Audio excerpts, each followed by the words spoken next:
నా పేరు టోనీ బాబు. నేను నెల్లూరు జిల్లా జనసేన పార్టీ సీనియర్ నాయకుడిని, రాష్ట్ర పవన్ కళ్యాణ్ అభిమాన సంఘ జిల్లా అధ్యక్షుడిని, రాష్ట్ర అధ్యక్షుడిని కూడా. ఈరోజు 78వ స్వతంత్ర దినోత్సవ శుభాకాంక్షలు తెలియజేస్తున్నాను. ఈరోజు మనము స్వేచ్ఛగా తిరుగుతున్నామంటే ఆ స్వతంత్రం కోసం పోరాడి ప్రాణాలు అర్పించిన ఆ అమరులు వారి త్యాగం, వారికి మేము లార్డ్ సలాం చేస్తున్నాం. ఎందుకంటే వారు మన దేశం కొరకు ప్రాణ త్యాగం కూడా లెక్క చేయకుండా తెల్లదొర తోటాలకు బలైన వారు.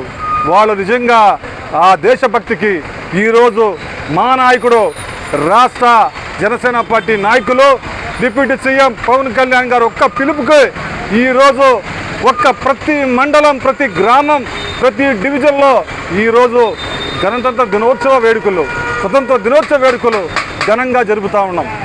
ఇది శ్రీ పవన్ కళ్యాణ్ గారు ఒక గ్రామానికి ఈరోజు చిన్న మేజర్ పంచాయతీకి 10,000 రూపాయలు, కొంచెం పెద్ద పంచాయతీకి అయితే 25,000 రూపాయలు అందజేసిన ఘనత శ్రీ పవన్ కళ్యాణ్ గారికి ఉంది.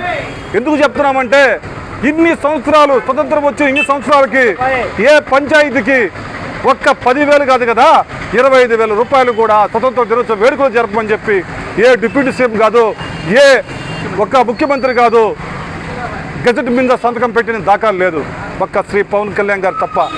ఆయనకి మేము జనసేన పార్టీ తరఫున, యావత్తు తెలుగు ప్రజల తరఫున శిరస్సు ఉంచి నమస్కరిస్తూ ఉన్నాం. ఈరోజు ఆయన పిలుపుతో గ్రామంలో పండగ కార్యక్రమాలు చేస్తున్నారు.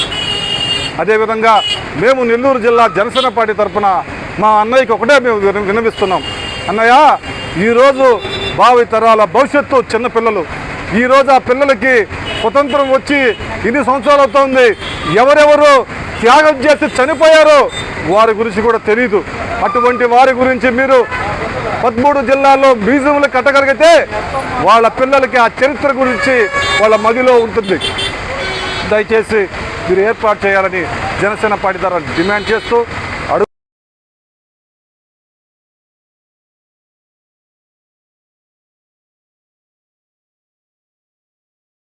తీసుకురా.